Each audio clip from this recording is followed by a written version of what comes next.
Hey, Mike, first of all, thanks for being here for a charitable cause. And you're well known as giving of your time to charitable causes. And what does it mean here today where people are going to benefit from the donations? Well, it means a lot to me. I'm so blessed to been able to achieve what we're blessed to achieve, and along with that comes these opportunities to raise some money for some great organizations and charities, PDJF, Old Friends, and Giving Circle. These are wonderful charities that, all I got to do is give up my time, and I have a lot of that right now. So I'm just, so blessed to be able to come down here, and thankful that, Kentucky Downs asked me to come. We can raise some money for some great people. So are you riding any new horses right now?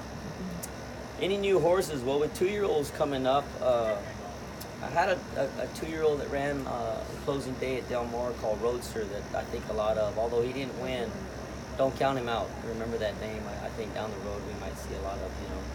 So he's wanting that. Got a great one coming back actually off of Belay off a horse called Mackenzie that'll probably run on the 22nd. He was actually probably the Derby favorite going in before the big red horse showed up. So he's coming back in the Pennsylvania Derby. So we're excited about Mackenzie coming back as well. Are there any of them going to be the next Justify?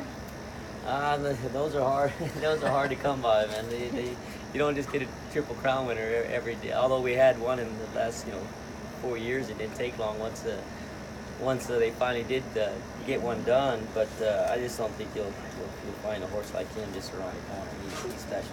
Well, Mike, speaking of which, when it was so long before a Triple Crown from Affirmed all the way up to American Pharoah, did you start to wonder, I mean, you can always dream that you'd win the Triple Crown, but did you start to wonder if it could ever happen? And then when it did happen with American Pharoah, did you think, well, maybe it is doable, or did you think, oh, there we go for another 35, 37 years?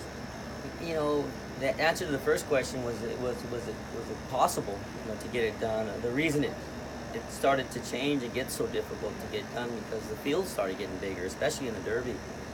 Back in the day, I mean, you didn't see a 20-horse field, really.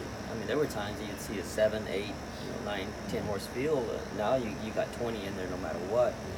And it's just a difficult race to win. But, yeah, I always thought that it could be done. It was so close. Matter of fact, Bob got pretty close 2 other times before he finally pulled it off, with Real Quiet, and, of course, Silver Charm, was another horse. And then, of course, he missed the Derby with Point Given, but wound up winning the last 2 legs of it. So yeah, it was definitely doable. It's just going to take a very, very special horse to get it done, and that was American Pharoah. And then for a horse to pop up 4 years later like Justify, it's just incredible. Would you like to work with Bob Baffert?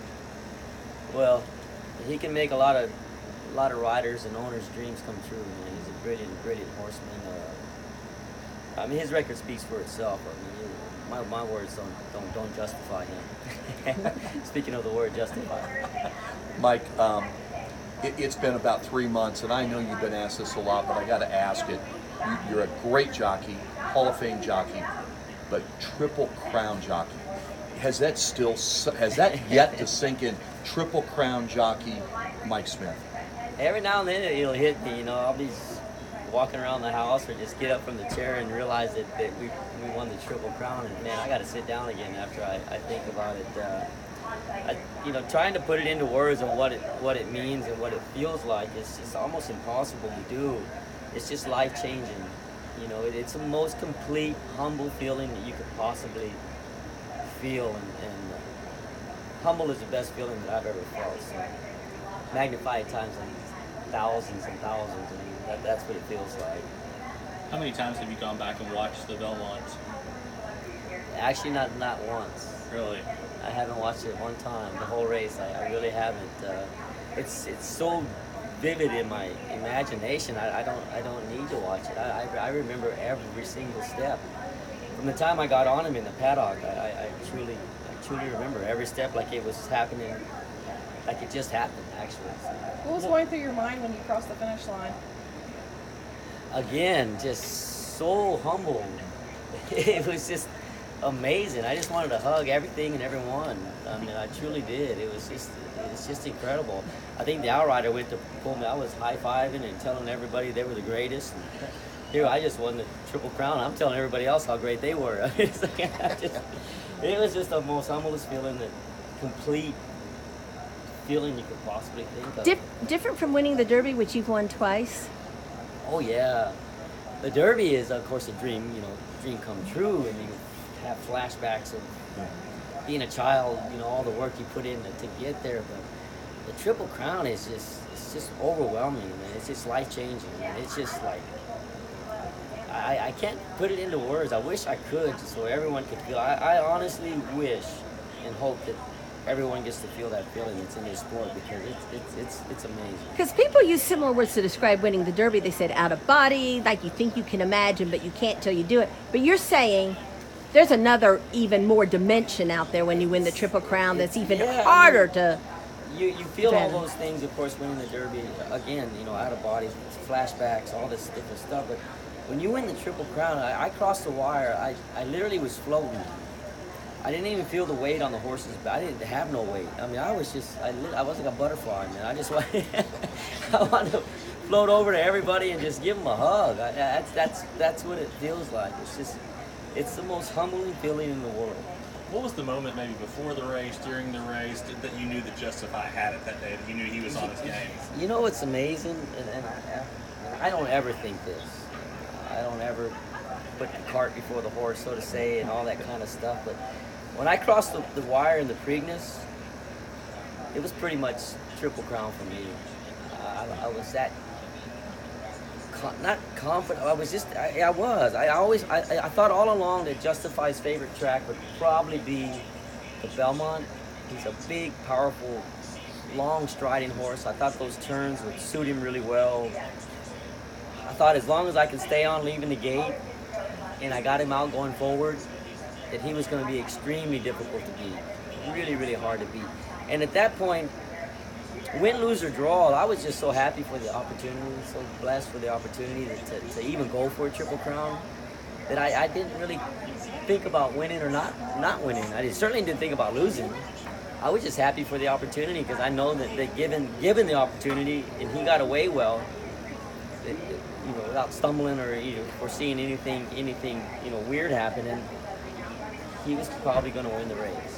He was just that good. Mike, I'm sorry to interrupt you. I can ask this as a 54-year-old guy. I interviewed Steve Coffin about a month and a half ago. Boy, he thinks the world of you. Oh, wonderful guy, yeah. And he brought up a great point. He said, I appreciated it when I won, but I was 18 or 19. He said, I can only imagine, Smitty, at your young age of 53, young age, that you would appreciate it even more. You know where I'm going with on that question? Yeah, I dreamed of an opportunity, to win the Triple Crown. I actually dreamed of winning it. I've always felt, for some odd reason, that I was going to win one. But it took so long, and to win it at this stage of my career, I think that's the reason maybe God made it wait so long, because I appreciate it so much more, because I don't think I would have at a young age. You're so much ahead of you, and you're okay, we won the Triple Crown, now what? They're gonna, you just think so far ahead, and now I really enjoy and embrace and appreciate everything in life, really, period, a whole lot more. And so it was meant to be at this late stage. And it can be done again. I ain't done yet. Have you and Victor Espinoza, who of course wrote American Pharaoh, compared notes? I haven't got a As far as chance to, experience? man. We really haven't. He's on the mend. The good Lord's willing, he'll heal quick. He had a bad spill there in the morning. Actually broke a bone in his neck, and so he's back on the mend. We're actually neighbors, but he hadn't gotten back. He's still in physical therapy. He's doing a lot of work. But one day we'll stand outside and get to compare notes and what it was all about. But I just hadn't got that chance with him yet. What do you do to prepare for a race?